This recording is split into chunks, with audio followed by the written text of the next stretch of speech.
listening to Blue Please here on WoW Radio with myself, Total Biscuit. So, Blizzard have this thing about Twitter these days. They had some... I think I covered this a while ago, actually. They had this terrible battle cry idea. Retweet this, do your battle cry. Basically create a trending topic, which failed miserably, I might add. Never mind. So, they loves their Twitter, apparently, but they are using it for some mildly useful things. I say mildly useful because, to be fair, this is not good. This is not a good way of doing things. But whatever. They've started doing dev chats on Twitter. I can't imagine why. But whatever. So, there's a big long dev chat here, and I'd like to go through it, because it's basically the only content I've got for this week. Nothing else has happened. I haven't had a chance to do the other stuff. I haven't had a chance to look at the new bosses. I'm like 5 bosses behind as a result of this healer problem. But there is a dev chat on Twitter that I can talk about. Oh, this is scraping the damn bottom of the barrel, isn't it? You can go check this out. If you're in the IRC channel, you will get links to this. Stormtamer's going to be linking it for you.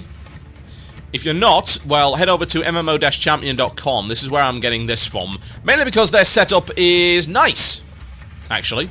It's really nice. I like the layout.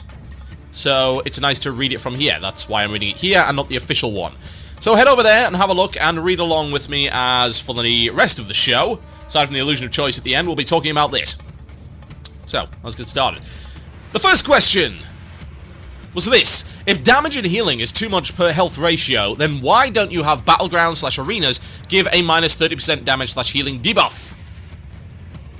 The answer is, we have been talking about solutions like that. It might be a bit awkward, but it might also solve the problem, and maybe it's okay in the last season before an expansion to experiment a little bit.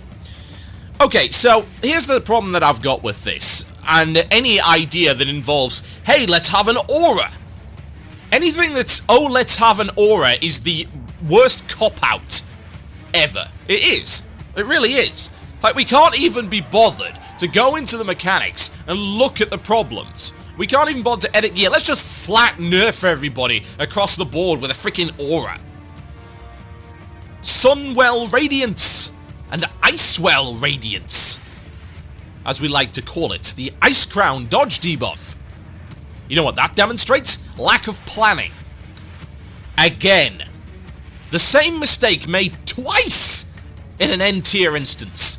How do you do that? Over the course of 2 years, how do you forget the problems in Sunwell? Like, hey, we've got to nerf it because avoidance has gotten too high. Oh, it's okay, we've got a new expansion, we'll never make that mistake again. Oh, look! Avoidance has gotten too high again! Shocker. Is it going to happen again in Cataclysm? I certainly hope not. What is this nonsense? It does make me wonder how much forethought they're putting in here. I mean, surely, Blizzard would know how powerful people we're going to get. I mean, to what extent do they plan this stuff? And let's think about it here. They know what item levels they're going to be going for, so they can approximate the rough level of power of any player at any given time in the raid spectrum. Yeah? You see the raid timeline here, you got this guy over here, he's going to be in, what, tier 9.25 sort of level gear. He is going to perform this well. This tank is going to do this. This healer is going to heal this. And yes, there's a human element in there, but you can average it out. So, how do you make that mistake? Exactly. How does it happen? Someone tell me. The only way I can see this happening is if they don't plan that far ahead. It's like, we have Nax. Okay, we're getting Ulduar. Right, Ulduar's done with. We'll better start on a new instance now. Crap, we've only got 2 months. Let's get TOC out. Oh, it's a mess. And all these jumps in power all over the place with freaking Elixir and stuff like that. Here, have some 245 level gear from Oni of all places. Have some 245 level gear from Badgers. Here, have these 3 rings. They're like 260 or whatever. It doesn't indicate to me that they had a proper plan in place for the raid progression, and that after all this time, after 1 vanilla and 1 TBC, full set of tiered instances is unacceptably bad. I'm sorry, it is. There's no excuse for this. Game's been out 5 years. It's obvious that raiding is the primary focus of content. It is. The most content that goes into the game is raid content. They've gone out of their way to ensure that everyone gets to experience the wonders of raiding. So, are you telling me that they didn't plan for this? Honestly, that they had to use something so inelegant as a raid-wide aura? Ugh. God, how sickening is that? Oh well, we better get on with this because, to be honest, I could probably do a 15 freaking minute thing on all of them. Crazy. So here we go. Next one. Is there talk of a fire shield spell for elemental shaman to use like water shield for restoration shaman? Not this time. Well, that's easy because I don't care about shaman. Next question. Do you still have plans to implement guild housing? Oh my... Oh, shut up about housing. Guild housing isn't a priority. Aside from the huge development involved to get people out of cities and into these private areas other players can't see.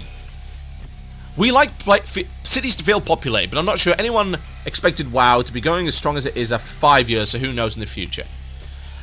Guild housing is a terrible idea. Don't bother. I hope they never implement guild housing in any respect. The only way it could work is if it was Guild Fortress out in the middle of the damn wilderness and it was battles. You know, giant area with barely anything in it other than zoned off areas where you can build a huge blinking castle. You want some siege warfare there, there's some guild warfare, there you go. But no housing, it serves no purpose. This is not PS3 Home, it's not Lord of the Rings Online, it doesn't suit it. And it's certainly not bloody Second Life either. I would rather people spend time doing something productive within the game than mucking about in their own private instance house that nobody cares about and nobody's gonna see. Go play Habbo freaking Hotel. You want housing. Or The Sims, whichever you prefer. Just don't play here. Next question. Can you please explain why Feign Death is still on the spell hit metric, especially in raids? I don't care about this, because it's Hunter. Whatever. Next question. All spells get a proc weapon from ICC 25 except Frost Death Knights and Feral Druids. Any plans to give these specs ICC 25 proc weapons? It's tough when you get into the design mode of everyone must be able to get something from every boss. We try and cover a reasonable spread of players, but as with the Ashen Verdict Rings and Quel'Dalar, there are going to be some specs skipped over. We still love you. Yeah, I remember the days when it was okay to skip over some specs on some bosses. Obviously, it wasn't okay to skip over specs in the entire freaking instance, which has happened before, I might add, and was pretty terrible. But it's okay to say, well, actually this boss is more caster-orientated, and there's not an awful lot of melee gear, or maybe there just isn't a piece of gear on there which is optimized for a Retribution Paladin. That's okay, because there's 11 other bosses in this instance, plus hard mode loot tables, which are different. That's fine. That is all well and good. Is it not okay simply to just give some badges that people can go and buy gear from? Isn't that the point of badges, to supplement and to deal with the RNG nature of the looting? It seems to me that in their effort to be all things to all men, they actually sacrificed a bit on variety. I mean, we saw the issues of them removing different kinds of spell damage, for instance. They removed all the elemental stuff and homogenized it all. That's a real shame, honestly. I remember back in TBC where I was able to get a fire item, and there were warlocks able to get this shadow cloak. Of course, shadow priests as well.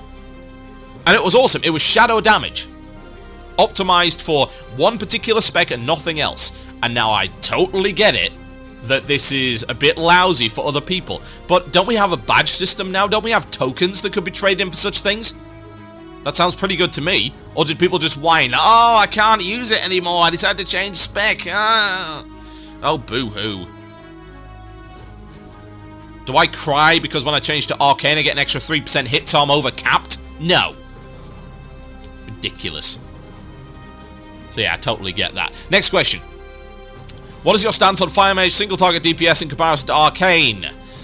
Not going to talk about that, because even though I play a mage, I am going to be equal. I am going to be totally non-discriminatory. I hate every class equally. Next question. Icecrown introduced new gameplay mechanics similar to that of platform games and consoles. Will you continue to keep this trend in Cataclysm? It's funny that, actually, because I remember them claiming that there was stuff like that in Serpent Shrine and TK, and there really wasn't, honestly. I suppose you maybe count the Lurker Below, but not really. They were saying it's all moving platforms in underwater combat. There isn't really. Anyway. Quote, many of you guys and many of us have been playing WoW for a long time. We think it's important to keep introducing new things to keep it feeling exciting and fresh. Some things work and we try and improve them over time. Some don't work as well and we move on. We try to never move too far away from the core experience of swinging your sword and tossing a spell, though. Yeah. It's the things that you do in between swinging the sword and tossing the spell that make the difference. That's why bosses play differently. To be honest, I think WoW is... Actually, what am I talking about? I think it has. WoW has had the best boss designs in any MMO ever. Period.